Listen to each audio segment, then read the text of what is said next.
En direct du Computex à Taïwan, cette fois-ci on est sur le stand d'ASRock. Comme chaque année, on va vous faire un petit tour. Il y a des nouveautés, un PC très intéressant avec un liquide à plus de 5000 €, vous allez voir. Vous connaissez ASRock, ils font des cartes mères, des cartes graphiques, mais également des écrans, des mini PC. Ils font plein de choses en fait. Ça y est, on commence avec les modes ici à l'entrée. On va avoir 3 PC. Alors ici on a un PC Avatar, donc avec la carte AMD bleue comme ça. Alors celle-là elle n'est pas modée, elle est vraiment vendue comme ça. Ouais, elle existe et puis, vraiment pas. Ils ont fait toute une configuration autour. Alors c'est beaucoup trop grand, je ne mettrai pas ça dans mon salon, mais c'est très sympa. On a un deuxième mode ici avec les personnages d'ASRock dans une sorte de ring de boxe fait avec des tubes en water cooling Big Ski. Franchement, c'est assez drôle. Alors, je sais même pas ce que ça représente. On dirait une capsule ou une canette ou je sais pas. En tout cas, c'est joli, c'est créatif et je trouve que sur un bureau, ça peut encore être assez beau. Et ici, on a un vaisseau intergalactique chez ASRock. Alors, c'est sympa aussi. On va retrouver la carte graphique, la Phantom Gaming juste au-dessus. Alors, là, c'est une A770 de chez Intel. Ça fait plaisir. Et puis, on va retrouver les réacteurs sur les côtés et à l'avant, les deux petits persos. C'est sympa, mais je trouve ça dommage par contre. On voit pas l'entièreté de la config, on voit pas la carte mère, on voit pas la RAM. J'aurais pu mettre un petit plexi sur le côté. C'est un peu trop fermé, quoi. Ah, il y a une petite porte là. On ouvre. Ah. Oh oh, y a rien. Je sais pas si on pouvait faire ça. La vidéo d'aujourd'hui est sponsorisée par notre partenaire GVG Mall. On les remercie parce qu'ils nous soutiennent depuis des années et à nouveau pour cette année 2024. C'est grâce à eux qu'on va pouvoir faire tous les projets et offrir des PC, que ce soit à des youtubeurs ou à vous. Donc merci à eux. GVG Mall est un fournisseur de clés d'activation. Donc si vous avez encore la version d'essai de Windows et le petit watermark, vous savez quoi faire. Et vous avez le code MGVIP pour la chaîne Mathis Gauthier. C'est très bien. Pour avoir moins 35% sur toute la boutique, sur les clés Windows et les clés Office. Mais aussi les clés Office. Une fois que vous avez activé le code promo, ça vous donne une clé Windows à 11 € plus ou moins. Ensuite, vous avez différents moyens de paiement et vous récupérez la clé dans l'User Center. Vous allez dans les paramètres d'activation de Windows et vous n'avez plus qu'à la rentrer et activer Windows. Si vous avez quoi que ce soit comme problème durant ce processus, vous avez simplement envoyé un message dans le chat sur le site de GVG Mall et ils vous répondront pour trouver une solution. En tout cas, si ça vous intéresse, tous les liens ainsi que le code promo sont dans la description parce qu'on sait que vous aussi, le watermark, il vous fait chier.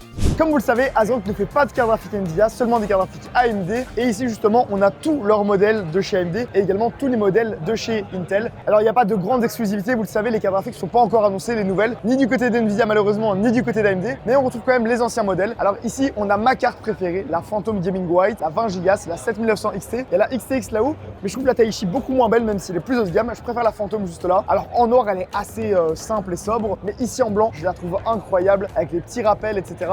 Franchement, très très beau modèle. Après, en moins cher, on a la gamme Steel Legends. Bon, j'avoue que les ventilateurs transparents, ça fait un peu cheapos. Franchement, ASRock, essayez plutôt de faire des modèles comme ça. Vous savez qu'on ne tient pas particulièrement la 6500 et la 6400 dans notre cœur parce que c'est des cartes graphiques qu'on trouve assez peu performantes pour le prix. Regardez-moi celle-ci, elle est juste trop drôle. Alors, c'est une 6400 low profile. C'est fait exprès qu'elle ressemble à rien parce que c'est pour qu'elle prenne un minimum de place. Et vous imaginez bien que si une carte graphique en 2024 peut être refroidie avec seulement un ventilateur, c'est qu'en termes de performance, c'est pas trop ça.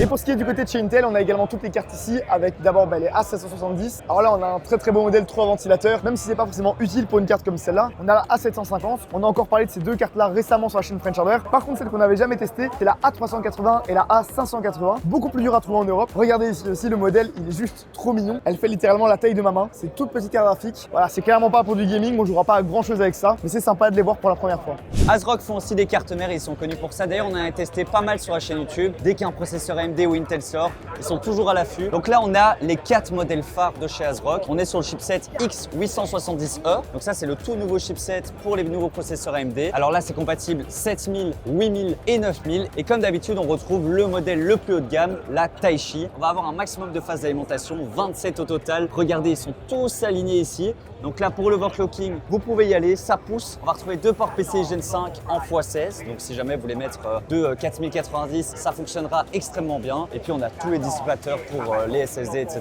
On a la Taichi Lite. Alors la Taichi Lite, elle a les mêmes specs que la Taichi, mais on va retrouver en fait un design beaucoup plus sobre, un design qui coûte moins cher, donc elle va coûter légèrement moins cher.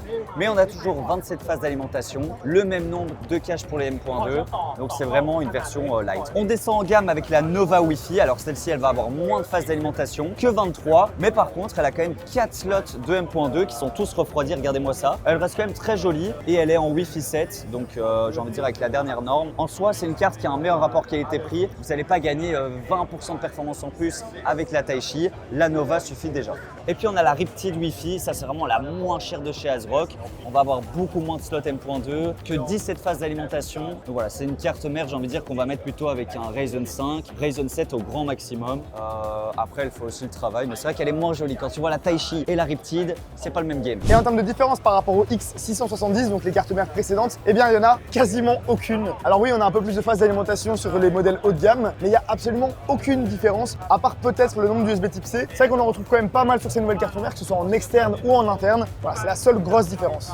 Chez ASRock, on retrouve également des modèles blancs, mais c'est plus entrée de gamme. Il n'y a pas vraiment la Taichi ou de marbre à ce prix-là. C'est les Steel Legend qui sont leur gamme un petit peu moins chère. Et je trouve que le PCB, il n'est pas vraiment blanc, il est un peu blanc cassé. Je trouve pas que ce soit les plus belles. Personnellement, je trouve que la Taichi et la Taichi Lite sont beaucoup plus belles en noir que les cartes mères qu'on a ici en blanc. Et maintenant chez ASRock, on va avoir un PC dans l'eau, un PC gamer avec 2 cartes graphiques.